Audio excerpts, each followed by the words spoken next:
let's go across to our senior executive editor, Abhishek Kapoor, joining us. Abhishek, that's going to be a landmark move.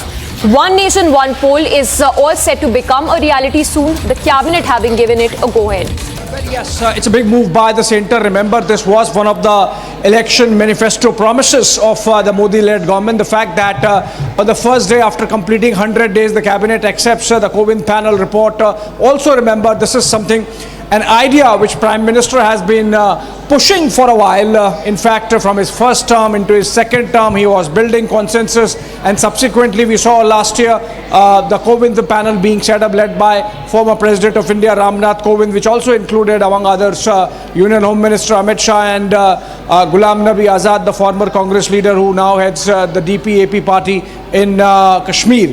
And we hear that after going through the panel report and other inputs that have been received by the centre from various departments, including the Law Ministry and the Election Commission, the panel report has been approved by the cabinet. Now, obviously, this would be turned into a law, which the Law Ministry would be doing. We don't know how much long this takes from here on till the time that a bill is ready and is brought in the Parliament. Yes. But obviously, at around 3 p.m. when the cabinet briefing happens, we are going to hear more of it from the cabinet spokespersons on what was discussed when the cabinet deliberated upon the Kovind panel report and approved it, and hence essentially India moving one more step forward in the direction having one nation, one election. For the people to understand what this means, essentially the idea which Prime Minister has spoken about from the ramparts of the Red Fort, also in his August 15 speeches earlier, is about clubbing the general election to the Lok Sabha, to the Parliament,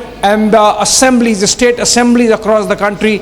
And so the focus being on being done with elections in one go, so that the model code of conduct is limited to that period across the country. Typically what happens is, in April and May, we have just finished the general elections by June, and now we are already looking at elections in Haryana and Jammu and Kashmir. Another 3-4 months, and again we would have elections in Maharashtra and Jharkhand, possibly Delhi clubbed with it.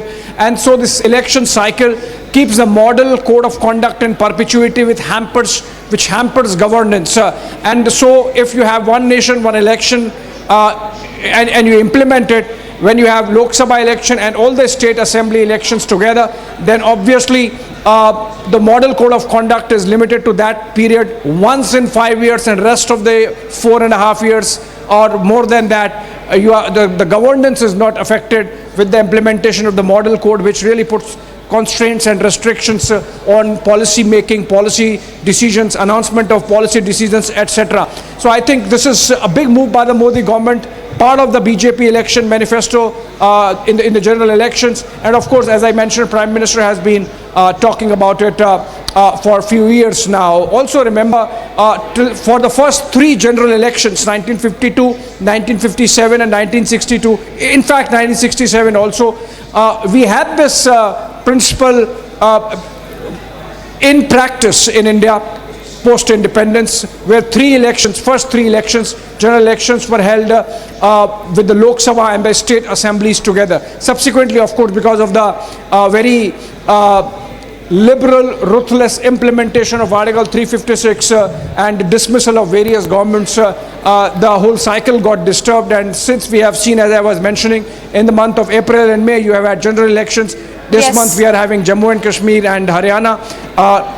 Maybe a couple of months down the line, we would have Maharashtra and Jharkhand, possibly Delhi, and the cycle never stops. So big decision there by the Modi cabinet, about which we would be hearing in just about half an hour from now when the cabinet briefing takes place. Yes, Abhishek, requesting you to stay with us. In fact, if you can talk to us a little more about how the central government and even the Ram Nath Kovind-led panel, for that matter, has been working aggressively, trying to get all the stakeholders on one page.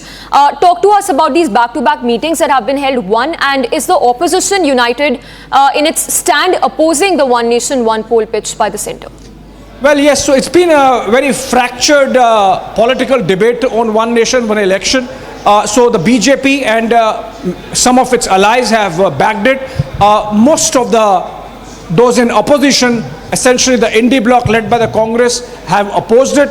And so it would be interesting to see how the entire debate really pans out as and when a law is framed and a bill is brought in the parliament.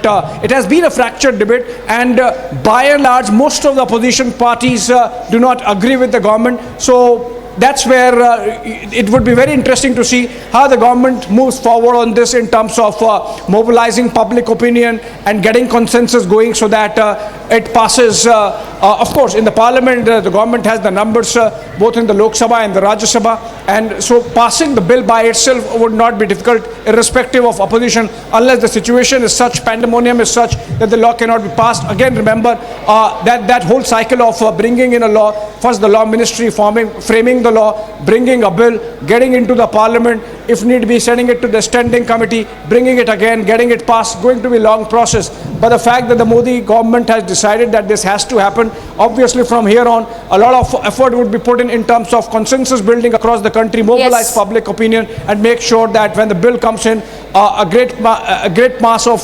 citizenry actually looks at it and sees benefits as the Ram Nath Kovind panel has concluded that this is in the interest of the country, saves money, saves time, saves governance, and generally whatever what happens is when campaign is going on, it's an open season in terms of making charges against each other, and so naturally the atmosphere becomes a little bitter and a lot of bickering happens. So you are essentially limiting that time of public life where bitterness and bickering takes precedence to just a few months across the country, and the rest of the time is just focused on governance. Of course, opposition believes that this is being done because the BJP has been in the ascendant, and so they see a benefit if there is momentum going for them in the general elections to the Lok Sabha, for example. Then because of those tailwinds, they might get more states in their kitty, which actually is not true. So if you look at, for example, typically as has happened in the case of general elections happening along with states of Odisha and Andhra Pradesh, we have seen non-BJP governments coming to power. Only this time the BJP itself in Odisha and with alliance in alliance with the TDP has come to power in Andhra Pradesh. So I think there is going to be a massive political debate, but we have to wait and watch and see how the Modi government takes it forward after the cabinet today approved the One Nation, One Election Kovind panel report. Right, Abhishek, requesting you to stay with us. In fact, for the viewers also who are tuning in, once again, if you can talk to us about how historic this move is going to be once that bill comes into effect, and that the very fact that it has more pros than cons.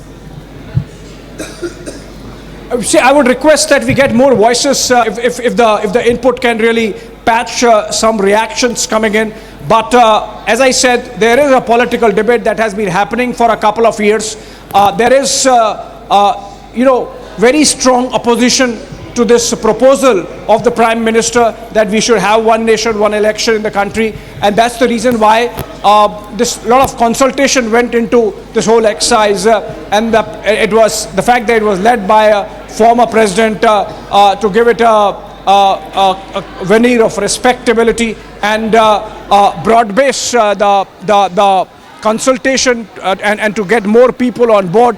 I don't know how much of that exercise has succeeded in terms of bringing some opposition parties on board. So for example, we have seen the BJP allies in the NDA agree with this in principle, though of course even they want to look at the details like the JDU and the TDP, but by and large they are in agreement that yes, this should happen. Chandrababu Naidu won't oppose it. He has just seen a general election clubbed with his own state, and he has seen both the minuses and the pluses. Earlier he has lost, this time he has won, so he would be judgment neutral insofar as opposing for the sake of opposing is concerned. But we have seen the parties of the likes of the DMK, the Trinamool, they have been tooth and nail against this philosophy that we should have the general elections to the Lok Sabha and the state assemblies clubbed together. So obviously it's going to be an interesting debate panning out, Samiksha, as and when it happens. But as I said, it's going to be a long haul. As of now, of course, we are going to see the Law Ministry deliberating on it, bringing in a bill which will be brought to the Parliament, and then if the opposition is very strong, maybe go to the standing committee, and then from there on, whenever a consensus is achieved. Abhishek, requesting you to stay with us for the viewers also who are tuning in. Again, a recap of this news break that we are tracking a big move by the centre. The cabinet having approved One Nation, One Panel report that was being aggressively worked upon by Ram Nath Kovind-led panel. Of course, remains to be seen when the bill is brought in the parliament. But the very fact that the Prime Minister spoke about this in his August 15 speech as well, making it clear that the resolve of the centre has been firm from the very start in making the One Nation, One Poll a reality soon. Abhishek, if you are still with us, if you can once again... Yeah, all right, Samiksha. before we go across to Abhishek, let's take a word from BJP leader Nalin Kohli also joining us. Your first thoughts? It's going to be, of course, a historic move.